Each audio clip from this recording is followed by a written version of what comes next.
Shipping is a crucial part of global commerce. The international maritime industry is responsible for transporting more than 90% of world trade.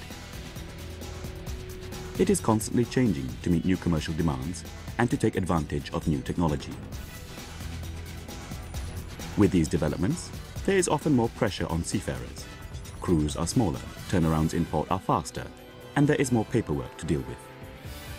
At the same time, legislation and regulations are being drawn up to ensure that international safety standards keep pace with industrial changes. Although there have been advances, safety at sea can still be improved considerably if we are to prevent accidents and reduce personal injuries in future. While a comprehensive set of rules and regulations helps create and maintain a safe working environment on board, accidents still happen. Seafaring is a high-risk industry. Until recently, it came second only to fishing as a potentially dangerous career. It is vital to be aware of your environment and the possible dangers it may hold, and to take all the measures necessary to prevent accidents and injuries from occurring. Everybody concerned must take their responsibility for safety at sea seriously. That means all crew members, from the captain to the most junior hand on board, as well as the company employees ashore who are involved in running the ship. So, what allows accidents to happen?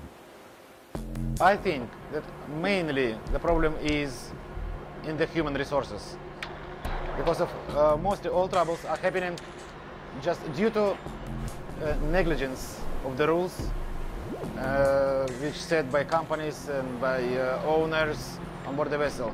Some of the accidents that happens is with the carelessness of some crew members. Some people not enough responsible. I guess they forget to use some safety devices during jobs. Actually, it is a question of the, maybe sometimes tiredness of the people. There are different codes and guidelines recommended by both international organizations and national administrations. The IMO International Safety Management Code, ISM, was written to provide an international standard for the safe management and operation of ships. The ILO Maritime Labour Convention, adopted in 2006, requires that ships with 5 or more seafarers on board establish a ship safety committee, with safety representatives elected or appointed from amongst the crew. We cannot survive in this business if we don't give the top focus on the safety issues and environmental issues and the quality of our services. This is a big, huge plant which contains also dangers, and we have to be aware that things can happen. The safety representatives are usually elected by a simple majority for 1 year at a time. Elections should also be held when there is a rotation of the entire crew. Actually, it is selected from the crew. They select them. The safety representative is responsible for protecting employees' interests in matters relating to the working environment on board, and for ensuring that safety work is conducted in a manner that adequately protects employees' safety and health. If necessary, safety delegates propose new safety measures. I have to check that the crew are wearing the correct protected gadgets for the daily work, daily routines on deck, like the goggles, safety helmets, the gloves. I am responsible to supply them. The safety representative should be included in planning and carrying out any measures that affect safety in the working environment on board. He or she should take part in all the meetings of the onboard safety committee.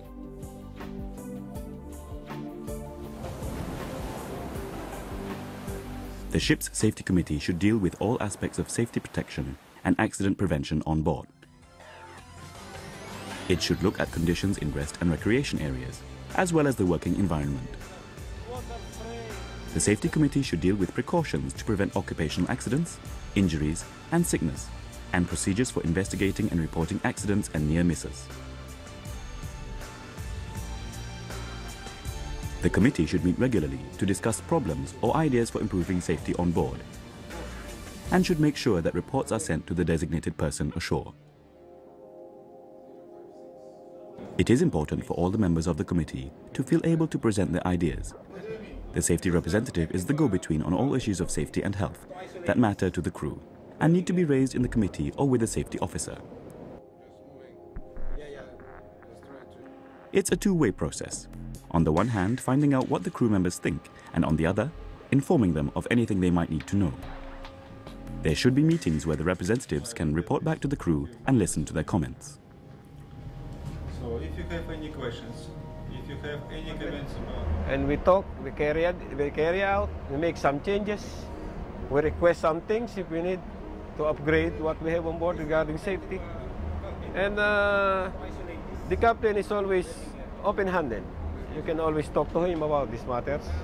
Our office in Norway working, I think, in the right way, because all time they asking about feedback from the vessels. When we receive the monthly safety reports from the ship, and when we have read through this report, we reply to the vessel that they are well received, and also if we have any comments to the reports. And we are also discussing this with the fleet manager and their superintendent. To have effective health and safety at work, there needs to be a constant assessment of the possible risks. The aim is to identify potential dangers and work out how to reduce the risk of injuries and accidents in advance. If an accident does happen, try to learn from it and make any changes needed to avoid it happening again.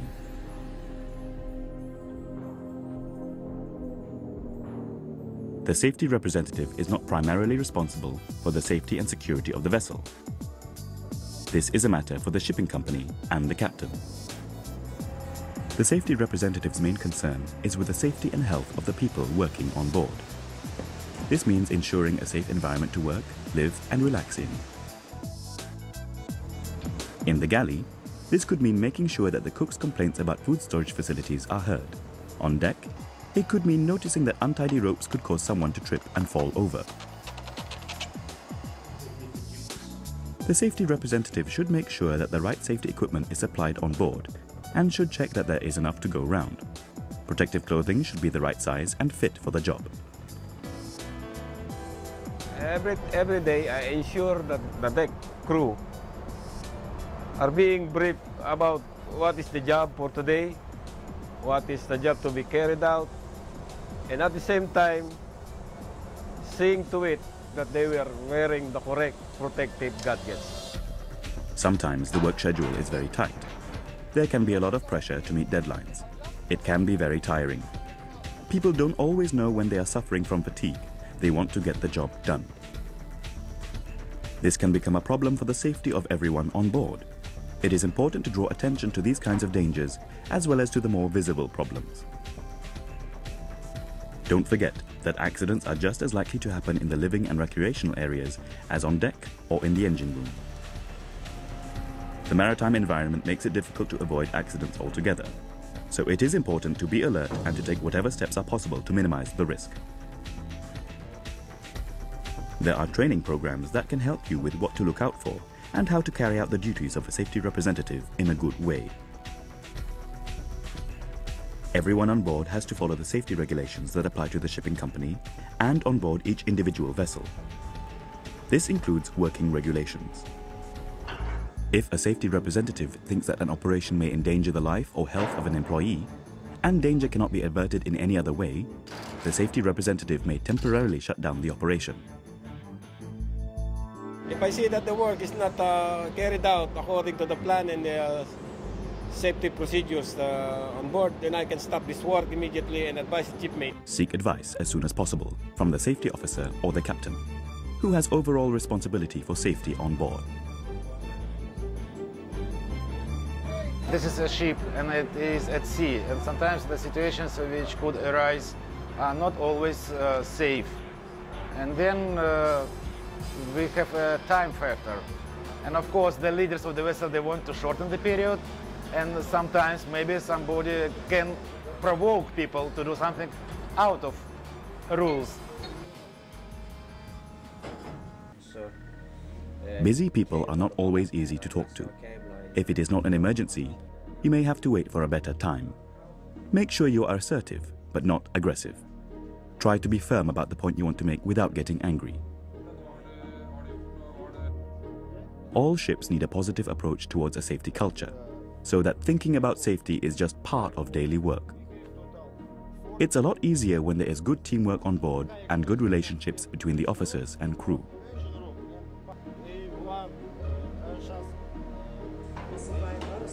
Unfortunately, not all safety officers or team leaders are open and friendly to work with.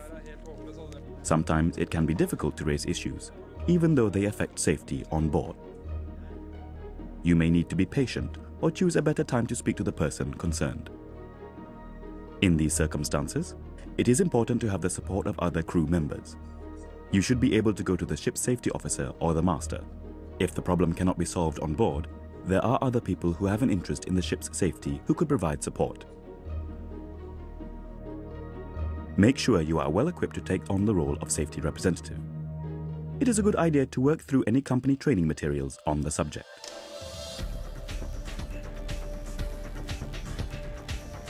Being a safety representative is all about good communication. You have to be able to listen to people and to understand their concerns.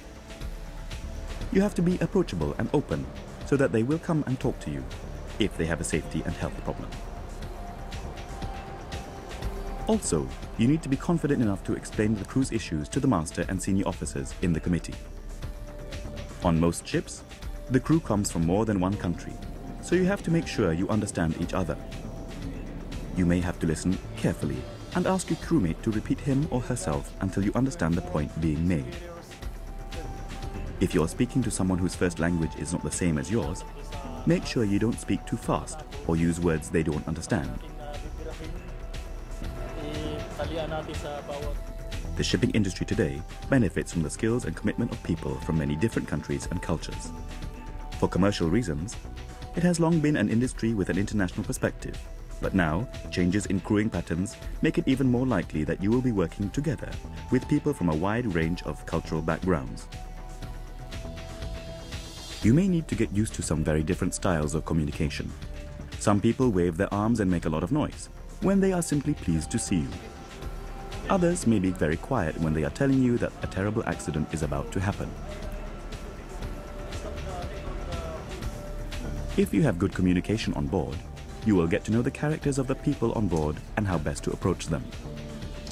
The safest ships are the ones where everyone joins in to make the safety systems work.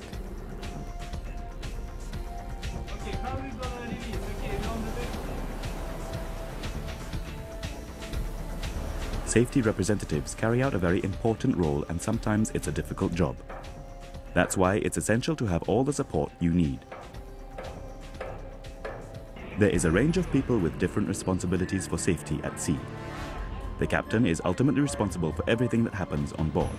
Usually, he or she delegates the specific responsibility for safety and health to the safety officer. This person should be in frequent communication with the safety representatives and the safety committee. The International Safety Management Code requires that the company responsible for the operation of the ship has a designated person to act as a point of contact with the vessel. This person must be able to make decisions quickly, and they must be able to contact people at the highest levels of the company. The onboard personnel shall at all time have the possibility to get in touch with the highest level of the management ashore. Though they may be far away, the ship's owner also has responsibilities for what happens on board his or her vessels, and it is in his or her best interests to support safety on board. Ships have to abide by the laws of the country of the flag they fly, so flag state inspectors have a responsibility to ensure the safety and health of crew on board vessels flying their flag. The Port State Control Officer must check that ships visiting their ports are in compliance with their safety conventions. They will check that the vessels itself are safe to operate, but they are also interested in issues like fatigue and hygiene. The ship management company also plays a vital role, being responsible for training and for the standards of crew competency. You might ask them for training on how to be an effective safety representative. Your union is another organization with a concern for your safety and health. If you have a collective bargaining agreement on board, amongst other things, it will include a requirement that provisions are made for welfare and safety and health on board. Your union official should make sure that any such provisions are complied with. ITF inspectors are also there to make sure that you have decent working conditions on board. Safety at sea is a concept that covers more than injuries and accidents that happen as a result of ship operations or working situations on board.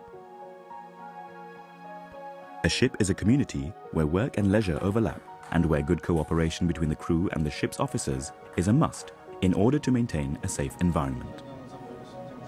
Given the multinational nature of the crews on most ships, it is important to promote a good social climate where all cultures and nationalities feel at home. Try at the beginning, if you have some multinations, just to have gentle relationship to themselves, including good relationship to their religion, to their mentality, and to their specific abilities. We have a good relation. We can understand each other during job and also during rest. Consideration of safety and health in the working environment is an essential part of any operation. A good safety practice on board benefits all those involved in the running of the ship. Everyone has a responsibility to participate in the safety on board, and everyone has a right to a working and living environment that is as safe as it can be. I always say to them, this safety is not for someone else. This is for themselves and for their family.